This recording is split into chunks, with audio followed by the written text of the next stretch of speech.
Greetings again, Western Civ 1. We're going to continue with our life of Muhammad, then begin introducing the teachings of the religion he founded, Islam. So I left off with the Hijrah, H-I-J-R-A-H. Hijrah happened in 622 AD. 622 AD is when Muhammad led his followers from Mecca to what became Medina. The town then called Yathrib became Medina. 622 AD, the Hijrah. And when they got there, this Muslim community formed, the Ummah, Muslims call it. So that is a hugely important date for Muslims. In fact, they begin their dating of years from that event. So the year 1 in the Muslim calendar is the year 622 AD in the Christian calendar. So if you went to Saudi Arabia today, you pick up a newspaper to have the modern Western date on it, 2020, and it would also have the Muslim year date on it, which is 2020 minus 622. I can't do the math in my head, but the Muslim world actually has a different year dating calendar, although most Muslims do date things by the universal symbol. The originally Christian symbol has become the universal standard around the world. That's why you often just see it CE instead of AD now, the common era. It's a way not to offend non-Christians and use those same years. Anyway, 622, Muhammad goes to Yathrib. He becomes the leader of the entire community. In fact, Medina simply is short for City of the Prophet. This community grew and flourished, and the sayings of Muhammad as he ran this community, he was the leader. He was the political leader. He was the judge. He was the leader of the military of this community. And that is important. For a long time, the leaders of Islam would be considered spokesman for God, prophet, the most just judge, the most effective ruler, and the greatest general. They were all wrapped up into one: commander-in-chief, chief justice, chief lawgiver, and prophet, all rolled into one. Later, this would be called the caliph, the khalifa, the caliph of Islam, was this successor to Muhammad. But Islam from the very beginning was what's known as a theocracy. A religious figure, Muhammad, and then after this, the caliphs, is the leader of the community. God is foremost, and the prophet, the spiritual leader, is the one who runs the society. That's called a theocracy. Islam in Iran today is an example of a theocracy. Anyway, the community grew and flourished, and tribes near Medina began to convert to Muhammad's monotheistic religion. But the people of Mecca were not happy. They were losing business. The pilgrimage trade to the Kaaba was falling off. So they weren't pleased by this development. And in fact, eventually, they would form an army and attack Medina to try to wipe Muhammad's community out there. They would fail. There was a great battle, and in Muslim tradition, it's considered a miracle. It's called the Battle of the Trenches, which happened in 627. And according to Muslim tradition, Muhammad led his warriors at Medina out to defend the city from a Meccan army, supposedly just old men and boys, basically.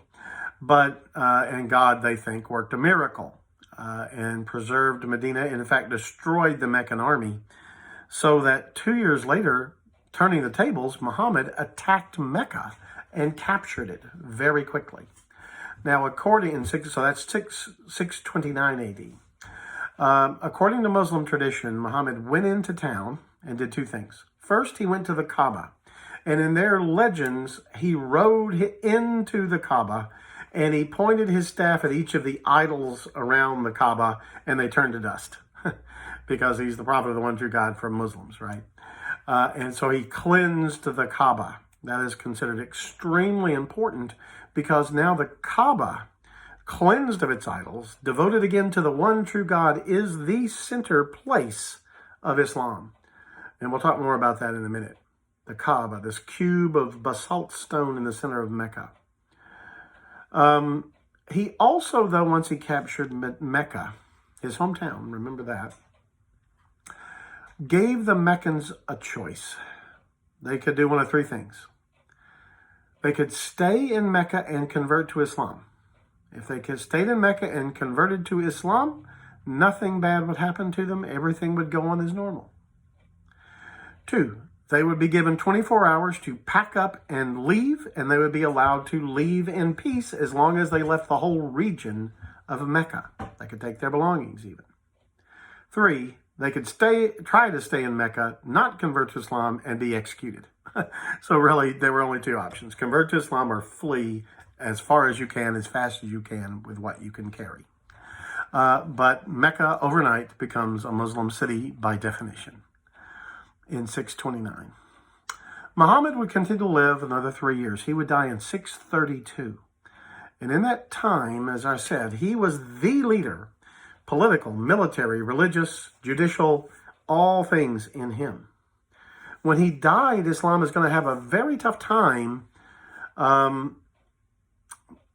figuring out what to do for a leader. In the end, one of his longtime associates would be picked to be Khalifa of Islam. He will succeed to leadership and all those things after Muhammad's death in 632. But there were others who thought, no, instead of just a friend and colleague of Muhammad, we should have a member of Muhammad's family be our leader. And so others will hold out for Muhammad's son-in-law. Actually, although he had other children, only one lived into adulthood, a daughter named Fatima. And Fatima's husband, and then her son with her husband, would be the natural leaders, according to some Muslims, of Islam. So the majority went with a guy named Abu Bakr, a longtime colleague of Muhammad. And that group of mainstream Muslims following Abu Bakr and his successors are what we call Sunni Muslims. But there's this minority group that said the leader of Islam needs to be from Muhammad's family.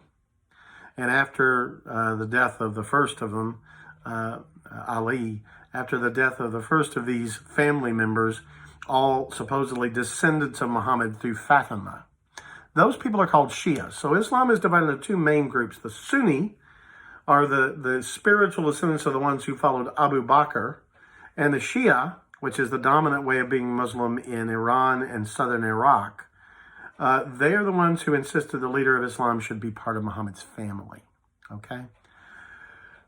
Pardon. But Muhammad in this time nailed down his teachings. All these supposed revelations from the Archangel Gabriel were passed on by word of mouth, and either right before or right after his death, they were written down. That produced the holy book of Islam, supposedly direct revelations in Arabic to Muhammad from God. That's the Quran. The Quran. Also, though, as Muhammad ran the community, people were taking down notes about what he did and said. These are known as the hadith, the sayings of Muhammad, and they are considered to be like the wisdom of Moses or something, a great prophet's wisdom, and therefore to be heeded. And then he passed a kind of law code for his community, created a kind of law code for his community, and that's what's known as Sharia law. And that's what governs the Muslims as religious believers in their day-to-day lives, this Sharia law. Now, what is the content of the faith Muhammad created? It is strict monotheism, the belief in just one God. But I say strict monotheism because, for example, they reject Christianity for 2 reasons.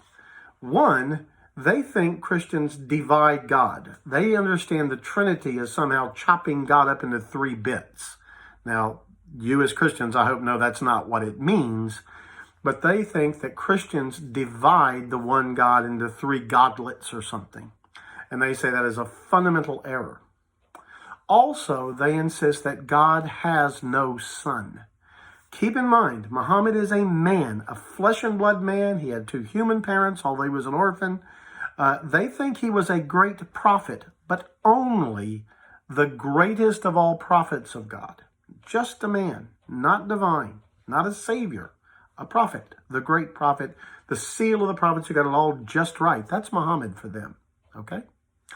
But because God has no son, Jesus is not the Son of God. Now, I should say here, Muslims will tell you they deeply respect Jesus. They call him Isa. But they believe Jesus was, again, just a man, a great prophet, not as great as Muhammad, but possibly the second greatest prophet after Muhammad. That's how they talk about Jesus. But he is not the Son of God. He is not God incarnate. He did not die on the cross for our sins. He did not rise from the dead. Okay? Some Muslims think they might have tried to crucify him, but God saved him. There's all kinds of legends. But essentially, Islam, Jesus is just a man. Now, curiously enough, the Quran does indicate Muhammad believed in the virgin birth of Jesus. He did think Jesus had no human father and that the Virgin Mary was a virgin. But to a Muslim, that does not mean, you might assume as a Christian, that if Jesus had no human father, it was, that proves he's the Son of God. No, the Muslims would say that just means God works great miracles. God can do anything he wants. If he wants a guy to be born without a human father, there you go.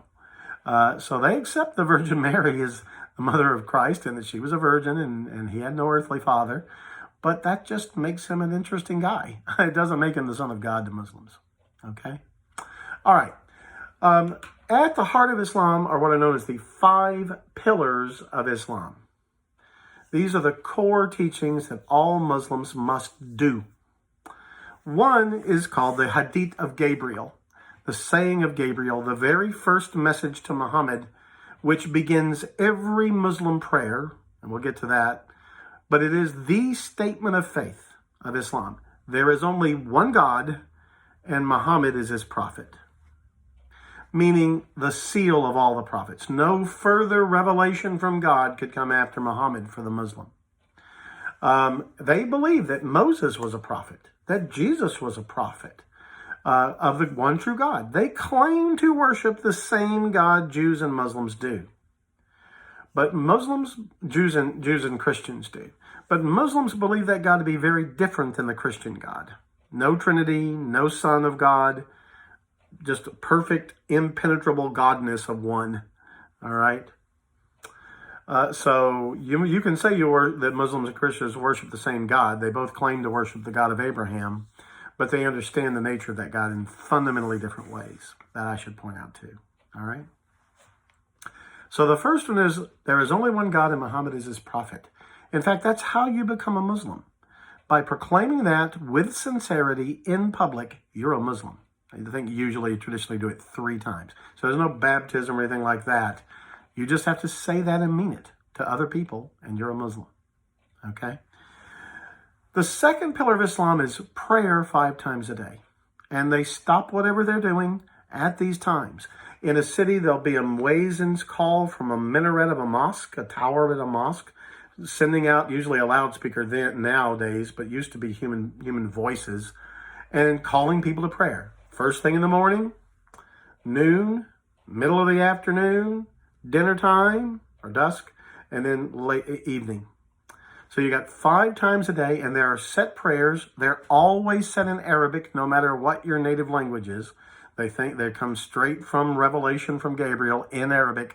So if you became a Muslim, first thing you have to do is learn Arabic so you can read the Quran, because true Quran can't be translated. There are translations out there, but if you're supposed to read it in Arabic, and you're supposed to pray in Arabic, no matter where you are or what your background is.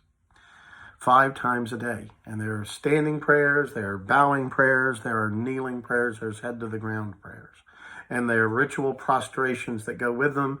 You might have seen Muslims praying, thousands of people doing exactly the same thing. Zakat is the third pillar of Islam. That is charity to the poor. Nowadays, usually they give it to their mosque, like a Christian giving a tithe to his or her church. Used to be they did it originally. They literally gave it out to like poor people in the street and the like, but now it's usually through their mosque. So the third is charity. The fourth is fasting during the month of Ramadan. In the fall, they keep a strict fast. Not a drop of liquid, not a bite of food from sunrise to sunset. You can't eat anything. Now, if you're over the age of, I think, 12, you must keep it, or if you're under like the age of 60. So the senior citizens and children don't have to keep it. Pregnant women don't have to keep it. And you can be excused if you have a chronic illness that would endanger your health and safety if you tried. But the vast majority of Muslims do this. They keep a fast sunrise to sundown for an entire month. Now, they can pig out when the sun goes down, and often it's almost a kind of celebration. But it's a fasting month, a spiritual fast month that lasts a month, full month. Ramadan, it's called in the fall. And finally, every Muslim who can afford it and who is physically able. So if you're seriously disabled, you don't have to do it. If you're desperately poor and couldn't possibly save the money, you don't have to do it. But if you can, with work, pull this off, you have an obligation to do it. And that is the pilgrimage to Mecca, the Hajj. And every year there's a season where most people try to do this. Millions go. They're canceling it, I think, this year because of the present outbreak. But this is an immense thing every year as millions of Muslims go to Mecca to go through rituals that connect them to the life of Muhammad. And that is an obligation in their lifetime if they can afford it. Okay, we'll resume there with the early history of Islam. God bless.